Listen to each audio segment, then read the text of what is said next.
Morning guys, so up at Loch Lomond today. I'm going to do Ben Lomand, and well, it's about 10 o'clock and the car park's rammed. So obviously, of course it is a very popular walk this, isn't it? But the weather's great and the sun's come out for us, so great, looking forward to this, and some spectacular views of the range around here when you're on this side of the loch. It's just stunning.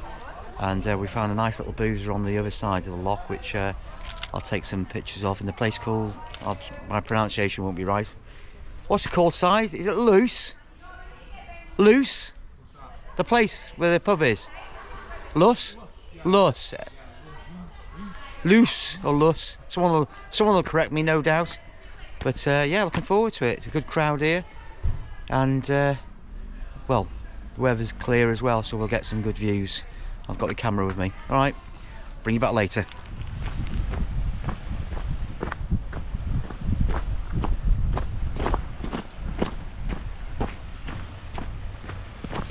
It's not too shabby, is it? Look at that for a view. It's absolutely beautiful, isn't it?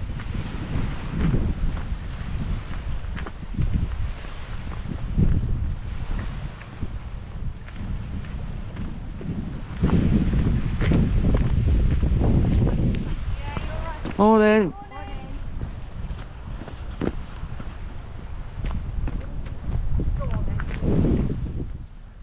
The bunkhouse there. What's it saying here? So this is the start of the walk, pal, I think. Look at the old building over there, pal. Look.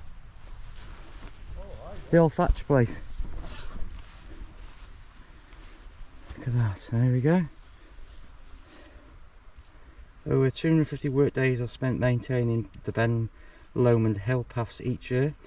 This is to stop them widening and become a scar on the landscape. There you go. Wow, look at that, in the 1980s that was eroded. Look at that. Wow. Obviously affecting the grass on the top, and there you go. Sorting the paths out.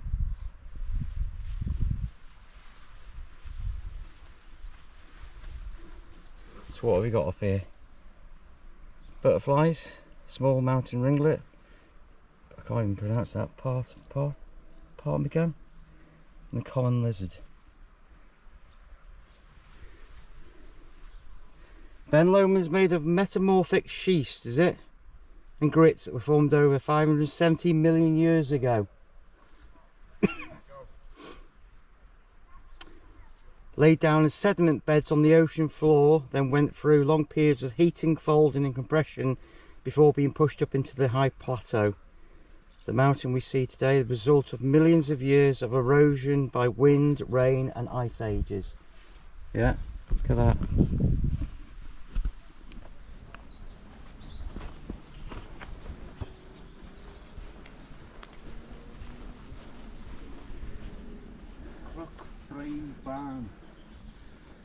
Crook frame barn.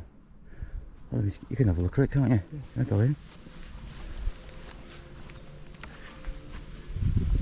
Look at that, pal. The old thatch roof, and the way it's been. So this will have been constructed, won't it, in the style of. Yeah. Look at that with the old mud and the stones.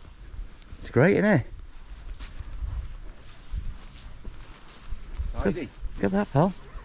It's good, isn't it? All right. See if we can get my camera inside. Look at that, the thatch. Little mooch in here. Hey, good little stick store in here, pal. Look at the inside, all made out of sticks. It's great, isn't it? Look, all interwoven. Yeah, look at the stick work inside though. Hang on. Just have a look at that. Just have a nose at that.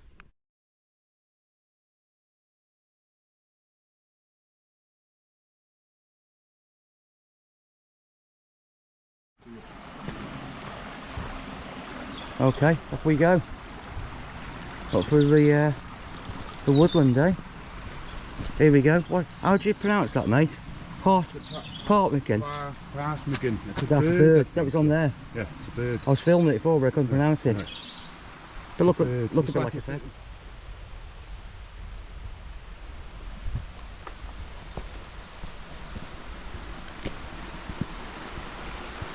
Isn't that pretty, isn't it? Hey, look at that pool up there. A few weeks ago in the summer we'd been in there, wouldn't we?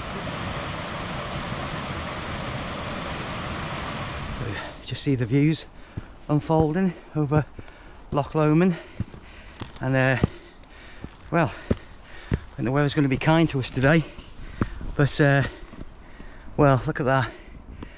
Look at, turn you around, look at those views.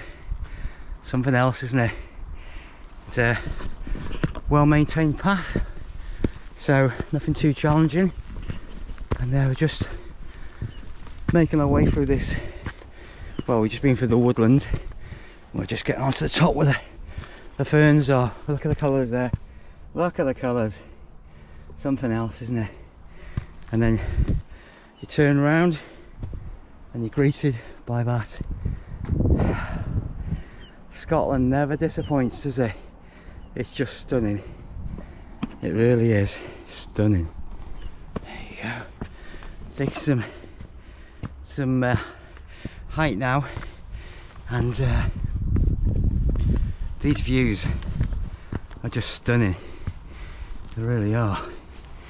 So I guess those of you who are more familiar with the Munros and the mountains in Scotland, but this is the most southerly Munro.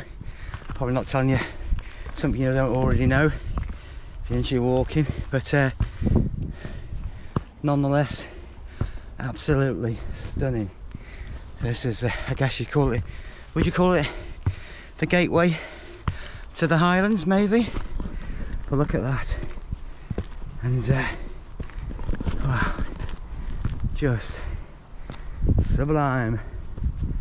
Just crack on and take in those views on a day like this.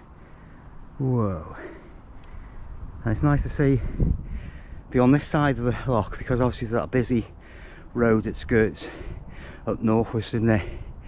But this side of it, you get the true sense of being away from it all. Let's crack on.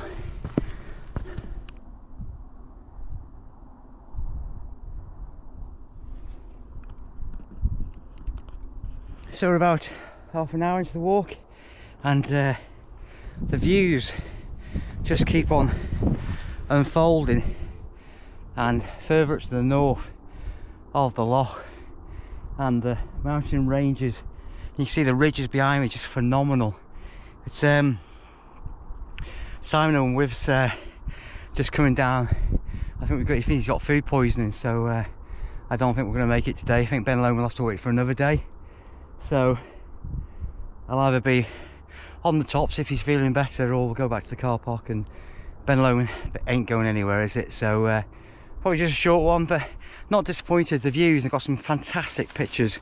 It's just half an hour from the car park, and there's views just unfold of that range. So I think we'll probably jump in the car and go for a drive and take some shots anyway, which is fine. But if he's not well, you don't want to be on the mountainside when you're feeling ill. Anyway, there's the flank of the mountain range, and I think in the distance you probably won't get on the GoPro. We've got some nice shots down the glen and some spectacular ridge lines over there, so just dramatic on the eye. And from a photography's eye, from a photography viewpoint, it never disappoints, this landscape, does it? It's just, I'm not a technical photographer. I just like going out and shooting on auto and maybe messing around with the light, the exposure, you call it. But just fabulous, you know. Even with auto, you get some great pleasing shots in this type of environment because it's so stunning. So I'm just going to go to the top of this ridge here, see what else I can see, and I'll give him a call and see what the plan is.